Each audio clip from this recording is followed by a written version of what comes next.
Hello and welcome to the TT Podcast, the podcast where we talk to one person from the world of the TT to discuss their lives, their journeys and their ambitions with the greatest motorsporting event in the world.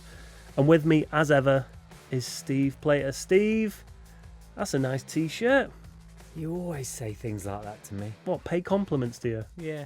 Well, where have you been for the last couple of weeks? Because I've been having to do this all on my own, mate. Mate, I've been busy. Yeah, I know. I have other jobs, real work to do in life, not just talk. Sunning yourself up. Well, I've still got my TT tan. Do you know what? Yeah, I thought that. Yeah, It's lasting well. you're looking handsome. Talking of TT tans, I don't know if you saw our next guest, Mike Booth. Did you see his TT tan? Hey, listen, Boothy, I've been watching a lot of his stuff. Interesting. Yeah. I really like the fact that he left his sunglasses on throughout the whole TT. And even when he took his sunglasses off, it still looked like he had them on. Anyway, yeah, Boothy's coming up now. It's, very interesting person. What an amazing journey, but it's been a rough road for him, but it has been amazing what he's been able to achieve in such a short space of time of having his accident. I think it's well known to most people what happened to him. And the fact that he was back at the TT this year, albeit as a radio presenter. Yeah, huge. Obviously, back at the TT working, and he's so passionate. I can't see him racing there again. However, he's been busy getting back on two wheels again already as well. Shall we hear from him? Let's get into him on.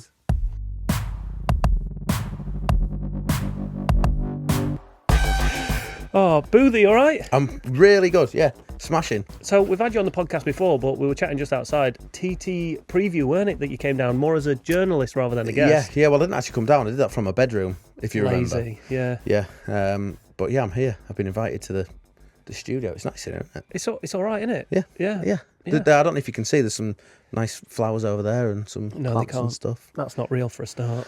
Oh, well, I mean, actually, if it was. It's like getting locked up. What? It's being in here with me? Yeah. Did you two get? Did I not get the code on dress or the dress code? To be honest, this is the second t-shirt I've had on today because I was on the way down. I stopped to pick my friend up at a campsite because we're on the way down to Thruxton after this. And he's coming with me. And as I got out of the van, a great big pigeon took a shit on my or a seagull or something all down the front. So luckily I had another one in my bag. TT this year, twice. Really? Straight down Right in your my head? forehead. They must like you. It's that circle you've got at the back of your head. It's the Little bullseye. Yeah, bullseye, the only yeah. birds I'm popular with. Anyway, Boothy, it's an absolute pleasure to have you. I don't even know where to start with this one because there's so much to talk about, and I don't want to get into nitty gritty straight away. So, What do you want to talk about? We can talk about anything. well, how did you get into motorcycling in the first instance? Because most people will know you now as Boothy from 44 Teeth, but prior to that, it was fast bikes, right? Yeah, it was fast bikes, but prior to that, it was just a kind of normal run of the mill bike racer. The started racing bikes when I was 6, and it kind of went from there. Really, I mean, I never really got to. What did you race at 6 years old? P-dub, like nearly every other 6-year-old. A Yamaha PW50, little off-road bike. Was it the white one with the pink seat or the blue one? It was a blue one. Right. I think it had a white seat, actually. But anyway, yeah, it was a P-dub. And then kind of, I want to say, rose through the ranks of schoolboy off-road. But I didn't. I kind of just went from an auto to a 65 to an 85. And then when I was 13, I was too big for the motocross bike. So we decided we'll maybe try road racing. And yeah. Is this a family thing that's been in the... Yeah, my dad raced blood? bikes. My uncle raced bikes. My granddad used to race bikes. Road racing or off-road? Bit of both. Yeah. My dad was half decent at motocross. Was he a proper motocross dad? It was all right. It wasn't bad, but there was a lot of scary motocross dads that used to shout and scream at the kids and smack them over the heads and stuff. My dad was pretty chilled. Like we went racing because we both loved going. I think he sometimes got a little bit frustrated because I was a bit crap, and I did crash all the time. But no, it was all right. We just went because we enjoyed it, and I think like nearly every other kid that does any sport as a child, you want to be the next world champion, don't you? Like we all do. But once I got to like 20, I realised that wasn't actually going to happen. I kept trying, but right up until right 20. up to about 2021. It was probably early 20s. I thought, but by this point I was racing in British Superstock, so I did a couple of years in Stock 600 and then nearly 10 years in Stock 1000. But yeah, halfway through kind of Stock 1000 at like 2022, I just thought You accepted. I accepted that I Defeat. need to defeat. I need to just enjoy it. Booth, the question I wanted to ask then was, what came first? Your desire to be a world champion without zero racing experience, or did you start racing with no aspirations of being that, and then as you got older you were like, oh, I want to be world champ? Can't really remember because I started riding that young. Really? So Yeah. I was racing when I was 6, but before that I was riding on the garden, like just doing laps around the garden on the little P-dub. So yeah, I can't remember when I decided I wanted to be world champion, but probably when I was like 10, which is I guess when all kids want to be. You want to be the best at everything, don't you, when you're a kid? I love it how you say, I decided I wanted to be. Yeah, I want to be that's world what we were champion. doing, yeah. But unfortunately, I wasn't good enough. But hey, you've had a decent career though. And do you know what? Sometimes I think I didn't make it as a bike racer, but actually, you know, if you look at it differently, maybe I did because, you know, I never became a full-time professional racer. I never won any massive championships or anything, but I had a lot of years racing at a really high level. I did British Superstock. I raced at the TT. I raced at Le Mans 24 Hours. I raced in Dutch Superbikes, Spanish Superbikes. So I feel like I've done a bit, you know. Like I've never won any of it, but like I've had a good go. And you know, I suppose had I never raced bikes, if I'd have looked at my career from outside, I might have thought, oh yeah, he made it racing bikes. He got to the TT. So and I've had an amazing time. Like I might not have become the world champion that I wanted to be, but like I've had 20 odd years of racing bikes, and it's been awesome. Yeah, there's not many people that. Sorry, Steve. There's not many people that can have their hobby become their career. Yeah. No, you're right. Yeah, and you've managed to do that. Yeah. Sorry, How Steve. was your 24-hour experience? it was really, really hard because it kept raining and drying up, and also, so I came in. I think it was the third stint, so it was maybe like 5 hours in or something like that, and I was out there on wets, but it dried up, so I came in to get some new tyres because they were absolutely goosed, these tyres. So they put some new tyres on, but they hadn't been on warmers, and I didn't realise they hadn't been on warmers, so I pulled out the pit exit onto the track, gave it a big handful on jigsaw thigh, gave it a big handful, and it just lit up and spat me off, chucked me over the top, and I broke my scaphoid. Ooh. So I picked the bike up, finished the stint, rode it back in, and like I've broken a lot of bones, and you get to know what it feels like, don't you? Like, so I thought, well, my hand's broken, but I didn't want to tell the team because I knew if I told the team, they'd say, go and see the medical officer, and then he would probably stop me riding. So I just got my mate, who's a physio, to wrap my hand up as tight as he could with duct tape, popped loads of ibuprofen. Whoa! With duct tape. Duct tape, yeah, it was the best because you need it tight, don't you? Need the pressure on it to hold it tight. So we just strapped my hand up, and I finished. I mean, it was hard work, but what an experience! Like the racing through the night, and that my favourite bit was that stint where it kind of about 6 o'clock in the 6 o'clock in the morning, when every lap's getting a bit lighter and a bit more daylight, and you know you can see more of it. And it's like your vision's coming back. You know that thing when you pull a tear off, and all of a sudden you can see. I think it's the worst stint. Do you? Yeah, because you get all excited. You're riding today. Oh, thank God for that. We're nearly there. Yeah. It's 9 hours. Yeah. No, you're right. 9 hours to go. It's lulling It's you like, into well, when that penny drops, it's like, oh my good God. Is it that bad? Like 24-hour racing? Is it? To be honest, the when you get to kind of morning, it's all good fun until midnight, and then it just becomes like a real drag. I've never in my life thought I don't want to race that bike. I've never. If there's a motorbike sat there, I want to get on it. Yeah. All the time. Apart from at like 3 in the morning when you've been doing nothing but racing the bike on and off and on and off.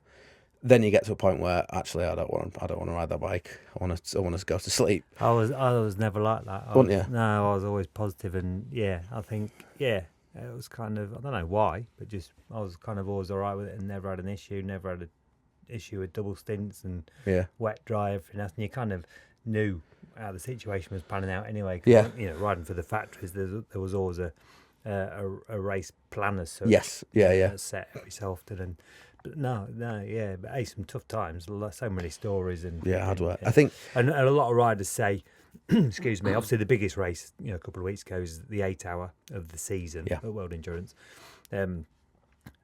90. I think when I rode there, it was 90% humidity. Was it mentally hot? Especially the start procedure is crucifying. You can imagine how hot it is. So you go out. This is Suka. So you go out on and work your way around to the grid. Walk across the other side of the track, you're messing around doing all the interviews and everything else, and then this is just the practice. So you run across the bike and go and do a sighting lap and come back to the grid, get off again, walk across. You're sweating like a flipping lunatic. You got all sweat and salt in your eyes and everything else, and you've got to go again. Yeah, before you even start. And then riding at the end of your stint, which is probably 55 minutes, full tank of gas, you come back in, you flick the limiter on, coming into pit lane. It's a long pit lane. I've never been set light to, but it's the closest I've ever felt, I think, to with all the heat in the engine coming down pit lane of being on fire. It's painful, it really is. Anyway, but that's a piece of cake compared to 24 hour. Oh, really? Yep. Yeah. I don't care what anybody says. It's a piece of cake. Yeah, 8 hours is a lot different to 24, isn't A it? 24 hour with changing weather conditions, and it's always Easter weekend-ish. All that chocolate? No. Oh. Walk through the paddock at 1 o'clock in the morning. Often there's frost on the car roofs. Right, all right. You So it's see what I still mean? early in the year, The conditions are so different. It's mental. It really is. Yeah, really tough. Anyway, It's a good laugh though, and one of the at the end of it's a bit like the TT. At the end of it, that finishing a 6-lap TT and finishing a 24-hour Le Mans race, it's the same. You know, that sense of achievement, that kind of like. It's like, fuck, that's over sort of thing. But like, wow, what have I achievement. What have I just done? That's amazing. Yeah, and something that.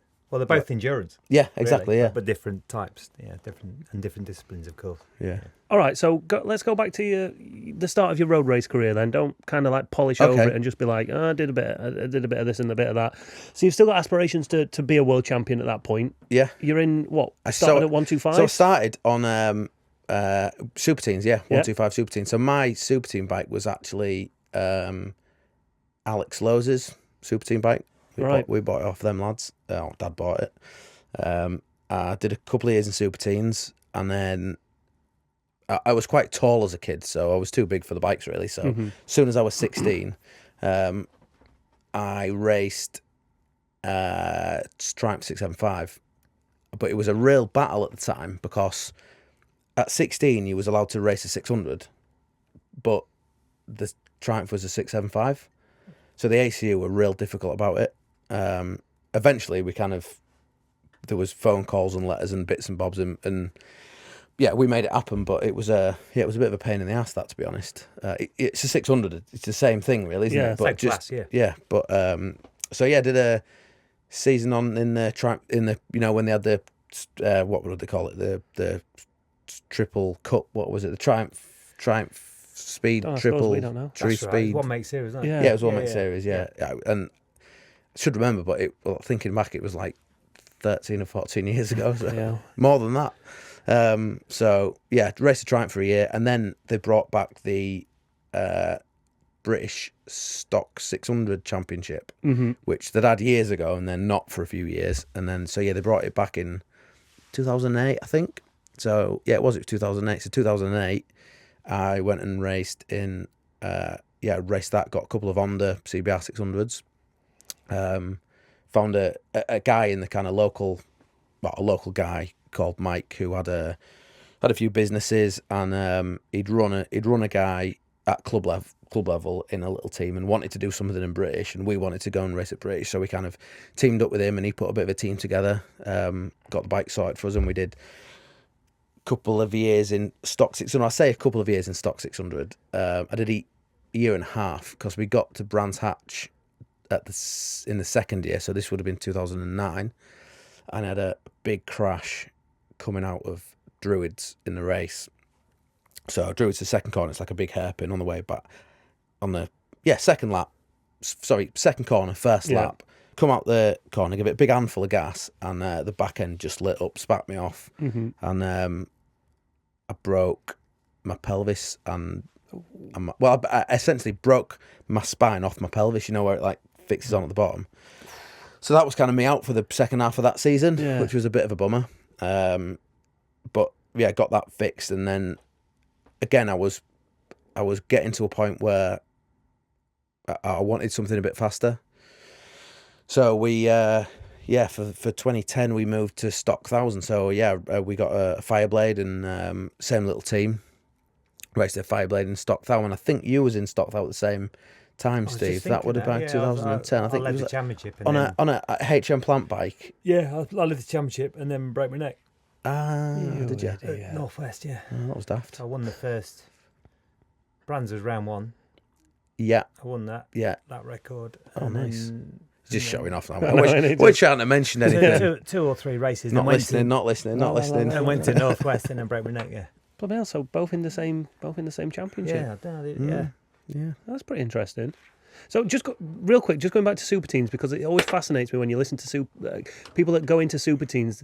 They always have like riders that they've ridden with who have gone on to, you know, like you hear someone I used to line up with Casey Stoner, and people say that about me now. Is that right? I used to race with Boothy. I don't know who was. So were you the top of the class then? Were you the one that? I did. I had a year where I was kind of a mid pack, and then I had a year where I was near the front, had a few podiums, couple of wins and stuff, but I was never, and I didn't win the championship. I think maybe did that all right in the championship one year. Must have done all right because I won a few races. Yeah. In what would have been maybe 2006. Mm-hmm. But yeah, I'm just trying to think who was in the championship. Yeah, did anyone go on to I raced with World? Brad Smith. He was in it, or Right. he did a few rounds and then disappeared to Spain. It was weird because he went to Spain and everyone was like, "Where's Brad gone? Like we haven't seen him." And then all of a sudden he's in MotoGP. Yeah. Danny Kent. Danny Kent was in there. Danny Webb. Just trying to loads of lads. You forget though, don't you? Yeah. Do you know? Yeah. You always tend to find that though that there are quite a few that rise to the top. Yeah, it was a really good class, and same with Stock 600. They're really good classes for, to bring on the talent of kids. Because when I started Stock 600, I thought I was alright. I thought I was quite good, but I got to that level. I got to British, and then I realised that actually I'm only very average. And if I want to be good, and I want to be as good as the rest of the lads here, I've got to step my game up, and that's what when you're racing with people that are better than you, that's what happens, isn't it? You go faster and you become a better rider, and I think that's one of the reasons why you've got a few decent racers, or world superbike wise, you've got some reasonable British talent. Although a lot of them disappear to Spain, don't they? Yeah. So when you say you need to step your talent up, how much of it is just getting more track time, and how much more of is it develop? Because there's no real training to become a motorcyclist, is there? You don't go to like a school and learn how to race a bike. You just race a bike, and you just race and race and race, and hopefully the laps add up to the point where you learn how to. Oh, that guy can brake a little bit later. I'll try that. Oh, I need to get on the gas a little bit earlier. I'll try that. It's all just self-taught, isn't it? There's no. Yeah, a little bit. I think. It helps if you. It helps if your parents have been like my dad raced bikes. He wasn't like, he was only a club racer, but he understood how to do it. Yeah. So I got the kind of the basic. He taught me how to ride a bike, and then just track time. When you're learning to ride a bike, you need track time. You need to learn the feel, but then there's the higher you get and the better you do, it becomes more technical, and you've got to think more about what the bike's. It's not just a case of riding the bike; it's a case of developing the bike and setting the bike up, isn't it? And feeling what the bike's doing and being able to know how to regurgitate that to the lads that are working with you, and understand what you can do to the bike to make it easier to ride, faster to ride, all that stuff. Yeah. So it's not easy, and I think that's probably that is definitely what this country's lacking. When you look at what goes on in Spain and Italy and stuff. I mean, I've been at circuits in Spain and seen like they've got like proper school evening classes for kids of all ages on from mini motos to like them Metra kits, which are like an 80cc sort of thing. just going round and round and round for hours, and even literally just in a circle, just round in a circle as tight as they can go, crashing on purpose. To, that Marquez thing, just practicing that feel. sliding, sliding, and picking it back up for hours. And I think if we want more riders at the top, especially in GPs, I think you need a little bit more of that. I'm not saying that's why I didn't get to MotoGP. Yeah. But yeah, I think it's the lads. I think the lads that make it, that are British.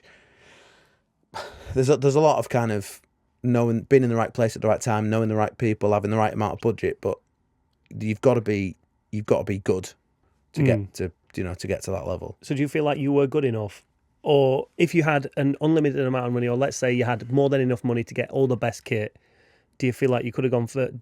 Yeah, was it your talent that? I feel like I could have gone further. Yeah. You can never say how far you would have got. Like I like to think that I would have won MotoGP championship, but Yeah. you don't know, do you? Yeah. I had some really good opportunities, and I had a few years where I had a reasonable amount of budget behind me to get me where I got to. So I felt like I had a decent bite of the cherry, like not as many opportunities as some people, but a lot more than others. So like I don't feel like I can complain. Like it would have been nice to have had some massive budgets and like had some really good factory rides, but I had a decent run at it, I think. Yeah, but that'll only take you so far, though, won't it? The massive budgets. You still need a talent, right?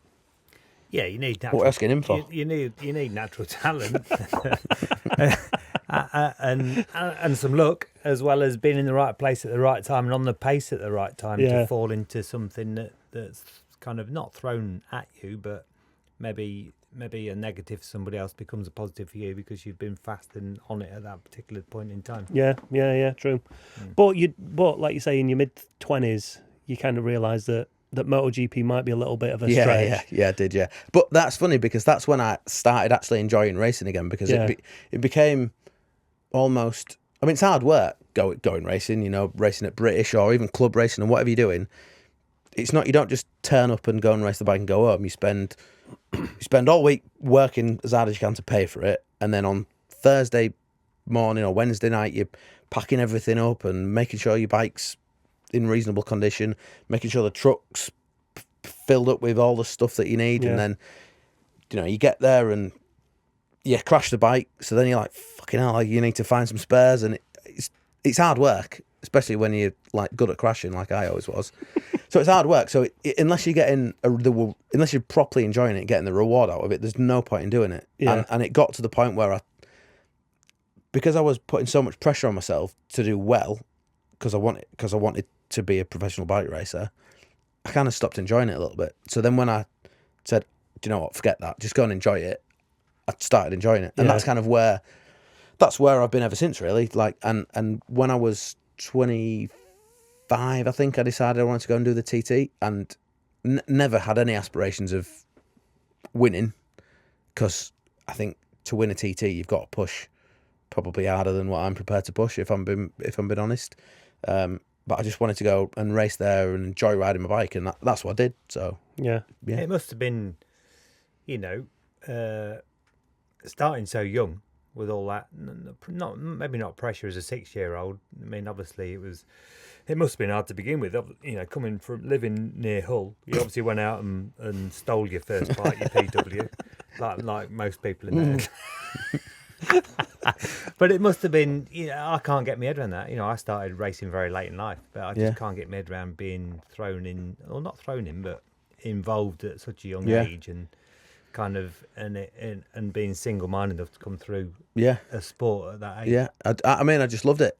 It's when I think about how early I started, I feel like I should have been a lot better than I was, but maybe I just didn't have the talent, did I? But yeah, I think it's a great way to. I had a great childhood, like get brought up racing bikes, round bikes. I had a mint time, like I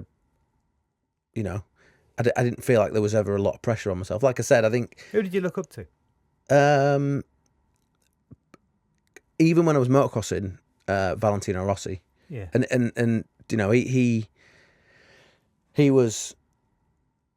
he was only a kid when he came on the scene, really, wasn't he? But I still just thought there was even when he was on the little bikes, I felt like he was a special rider, and I liked the way that he took the piss a little bit, didn't he? Do you know? Yeah, and he had fun. Yeah, I like the way exactly. So yeah, it was always Rossi really, and then even now, I think he's still a big part of motorcycling, isn't he? And what he's doing in Italy with the huge with the you know, with the kind of what do they call it? The academy, Yeah. That's why I'm convinced. And if you look at Bagnaia, look at like Bezzecchi, yeah. in a few years' time, MotoGP is just going to be like full of Italians, full of Rossi's lads. See, senor. Because there's no one's interested in doing that over here, are they? Obviously, you need a load of budget, so you can't just put that on. You know that you need a massive amount of backing for that, and no one's really bothered about, or not enough people are bothered about bike racing in the UK, are they? You know, when you compare it to Italy and Spain. Why is that? Because we don't have the Valentino Rossi's over here, or I think part of it is because motorcycles are less desirable in a cooler climate. Yeah. For me, it all stems from the commuting side. Yeah, commuters. There's mopeds everywhere in most Central European countries as well as Asia, obviously. But it kind of, so it's the norm. That gets them started. To get about on. It's two wheels. You've got to have two wheels to get about from a young age. For me, it all kind of stems from that, which is a temperature thing as well as. I think in this country, motorcyclists have got from the guys whizzing around on the mopeds to the people on big choppers making loads of noise and street bikes going too fast. They've got like a bit of a bad name in this country, and people sort of turn their nose up a bit. And so I think it's quite difficult to. I remember when I was racing, I felt like there was always I needed like financial help. We needed sponsorship, and I felt like there was always a reluctance to get involved with something like bike racing. I'd see companies sponsoring the local cricket team or the local football team, but they never seemed to want to. Some did, like I said, I had a little bit of luck and had some decent opportunities, but I felt like if I'd have been cycling or playing rugby or boxing or something, I feel like it would have been a little bit easier. Wrong sport, mate. Wrong sport, yeah. But hey, you can't get a buzz like you can in motorcycling, no matter what you do. I don't think so. No, especially when you've been to the TT as well. Yeah. You can't explain what it's like we said before. Finishing a 6-lap TT is like nothing I've ever done, and holding a 200 plus brake horsepower flat out for like a minute at a time. Like how long are you on the stop for down the mountain mile? Like a minute, just nailed. You can't do that anywhere in the world, can you? It's absolutely mental. Yeah. Even on some of the circuits with the big long straights, it doesn't. Even though, like, I don't know, Spa's got a long straight, hasn't it? Yeah. That doesn't feel because it's a circuit and it feels like it's designed for that. Yeah. Sulby Straight isn't designed to do what you 200 do. mile an hour. Paul Ricard's probably the biggest, mile long. Yeah, but it doesn't feel the same, does it? It's different. It's completely different. Like, yeah, all smooth tarmac. Yeah, no pubs at the side. Yeah. So before we get, again, I want to touch on TT, and I want to go to the question that we always ask people about what it feels like to get the tap on the shoulder prior to lining up, but we'll probably get to there shortly because I want to talk about the days of being a journalist. Technically, you're still a journalist now, I guess. But once a journalist, always a journalist. Is that it? Yeah, that's what you say. Well, I think I had a career in journalism for about this long when I worked for Bike World, and I had to stop because I was like, I think I spoke to you about it at the TT. Like every bike that I ever rode, when they were like, go and review this bike, I ride it and I go, it's a nice bike. Yeah, and then I jump on something else. It's a nice, like, what do you want me to say? It's a nice bike. Yeah, they're all really good. And the problem is these days, to be critical about any of the modern bikes, you've got to be really nitpicky because otherwise they are all good. There aren't many crap bikes these days. Some of them are a bit bland or a bit boring. And some of them have got, the brakes aren't as good as the brakes on the equivalent Ducati, or the quick shifter isn't as good as the quick shifter on the equivalent Honda or whatever. You know what I mean? Yeah. It's like nitpicky stuff like that a lot of the time. What's the worst bike you've ridden? It was a second-hand bike I bought, and it had 3 wheels, and it's called a Nippy, and it's like a wheelchair friendly bike. It's got like a lever you pull down and you wheel up into your wheelchair. You shut the door, and it's only driven on one side, so you open the throttle and it wants to turn to the left, and you shut the throttle, it wants to turn to the right. How big an engine? 125. Yeah, horrible.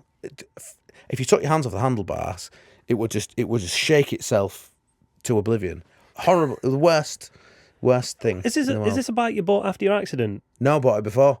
I know. Imagine that. If that's not tempting fate, I don't know what is.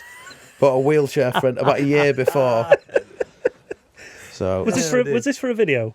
It was, yeah. It Right, was a okay. 44 Teeth video. That yeah. makes more sense It was now. the Budget Bike Battle of Britain series we did. So I spent a couple of days driving it around London, and then we went out of town, and I think Isle of Wight we went to. So a real nice place and beautiful roads to ride your bike round. But I'm sat on this little 2-stroke thing that won't do more than about 50 mile an hour, screaming its nuts off. I can't let go of the handlebars because it'll shake itself to oblivion. I can't slow. I have to leave a massive gap in front of me because the brakes are that shit.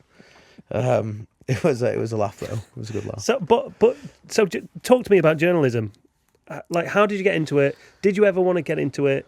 It's funny. Like, I remember when I was young, thinking about how I can ride motorcycles. It was like a plan B when I was a kid. If I can't race bikes as a living, is there anything else that I could do that involves racing bikes? Like maybe be a bike journalist, or be like a bike courier, or deliver pizzas, or something, anything that I can ride bikes. So I remember thinking about it, but like as a teenager, and not doing anything about it, not like pursuing it. And then I was working in construction in probably would have been about 25, something like that. And I was between jobs. The site I was working on had finished, and I was waiting for another one to drop onto. And I thought, while I'm not working, I wonder if there's any other bits that I can do. And a friend of mine, Bruce Wilson, who works at Fast Bikes magazine, rang me up and said, look, we'd been chatting. We used to race together in stock 600s. Right. We've been chatting here and there, and he said to me, "Oh, if you've got a couple of days free, why don't you come with us and ride one of our bikes?" Because they were doing a big group test, and basically they just needed someone to ride. There was 4 bikes, I think, and only 2 of them, so they needed a couple of people to ride along with them, and then they would swap over and test these bikes. So I said, "Yeah, okay, I'll do that." So I went along and did that. Rode all these bikes for a couple of days. And at the end of the day, he said, if you want, you can just like write down 100 words, what you thought of each bike, and we'll stick it in the mag as like a little extra box out. I said, yeah, I can do that, yeah, if I can remember how to spell and stuff. So I wrote him 100 words. He liked, for each of these bikes, he liked what I wrote, and said, if you want to do some more stuff, you can. And just about that time, Al Fagan, who worked at the magazine at the time, was leaving to put more time into 44 Teeth, which was a website and a YouTube channel that had started a few years before. So Al was leaving, and there was kind of a space for me. So Bruce said to me, "Do you want to come and work at the mag full time?" And it was, I had a good job anyway that I quite liked. So it was in construction. Yeah, Right. yeah. So it took a while to say yes, only because it was going to be different, and I thought, oh, is it going to be a good idea? And you go through all them thoughts in your head, but then I thought, nah, fuck it. It means I can race bikes or at least ride bikes and get paid for it. And at the time I was racing, and I thought, well, racing reasonably competitively, and I thought, well, being in a magazine can't hurt, my chances of racing bikes. So I thought, yeah, I'll do it. So I went to work at the mag. I was road test editor there, so I think I did about 3 or 4 years there. And is that working from home? I was working so I lived in Beverley near Hull at the time, and their office is in Horncastle. Morton's. Yeah. Morton's, yeah. So I was in and out a couple of days. It was like a 60-mile commute, but I would usually ride in, and it's that Caister road. It's quite a good road to ride, isn't it? So it's one of the best in the country. Yeah. So that was my commute to work, so it was great. So I worked there for a bit, and then,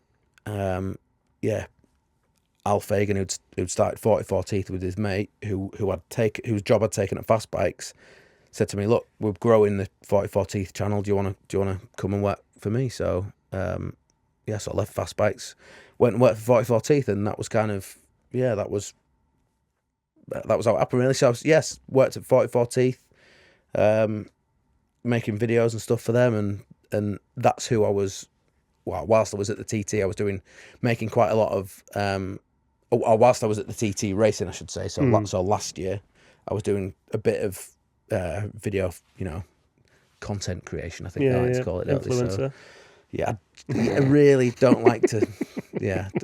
I don't see myself as an influencer, although I suppose, in a way, you could probably put me in the same when you bracket. think back to you writing those words in Fastbike magazine, technically you're influencing people to make a decision of whether they're going to buy a bike or not. Yeah. No qualifications at all then in terms of journalism, writing, anything like that. No, nothing. That's amazing. Yeah. Have you got any? Have I got any qualifications? I'm not taking the mickey. Sounds like you are, Steve. No. Yeah, sort of got some qualifications, but not in journalism and not in anything that kind of means anything really. So I just kind of bumble along. Do you know what? Nothing in construction, nothing in. Yeah, obviously you worked there. I was. I studied engineering at university and got a degree, sort of, and then. What do you mean, sort of? Well, I never. One, you don't. I don't actually. You didn't pick it up. I don't. I haven't got the paperwork for it. Right. So I don't. I think I've got one somewhere. I never actually got it. But to be honest with you, no one's ever asked to see it ever. Yeah. So and I've had some. Tell them you've got it. Yeah, just tell them I've got it. Yeah. I was a brickie for 10 years. Nobody ever asked me papers ever Until Ollie Walls fell over. Yeah. Yeah, he's gone by then. Never to be found again. Yeah. Do you know what? Shall we wrap this one up for part one and join us part two when we can actually start talking about the TT and everything that's gone on since then? Yeah. Okay, we're going to pause the conversation right there. There's still plenty to talk about with Boothy.